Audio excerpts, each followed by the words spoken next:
Welcome to this Delft Stack tutorial video. In today's video, I'm going to show you how to fix the Little Nightmares 3 error.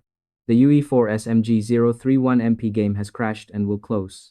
Whether you're frustrated because the game keeps crashing on launch, or you simply want to enjoy your game without interruptions, this step-by-step guide will walk you through everything you need to know. First, restart your PC to clear any temporary issues. Just open the Start menu, click on the Power button, and select Restart. Once your system has rebooted, open Steam and go to your library. Find Little Nightmares 3, click on it, and select Properties. Now, go to Launch Options and type in the command for DX12. Close the settings and try launching the game. If it still crashes, repeat the same steps but change the command for D3D12 instead. Next, check that your DirectX version is up to date.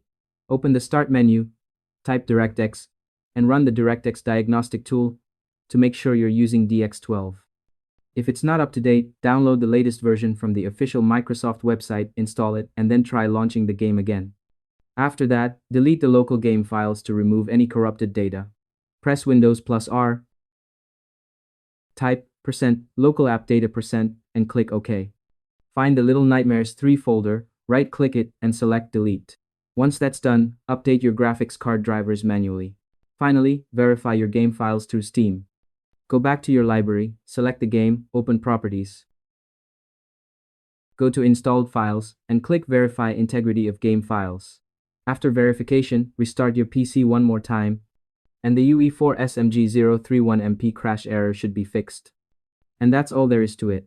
By following these steps, you'll be able to fix Little Nightmares 3 crashing on launch without any hassle. Thanks for watching this Delft Stack tutorial video. If this helped you, like, subscribe, and share it with a friend who might be stuck with the same problem. Why not make their day a little easier?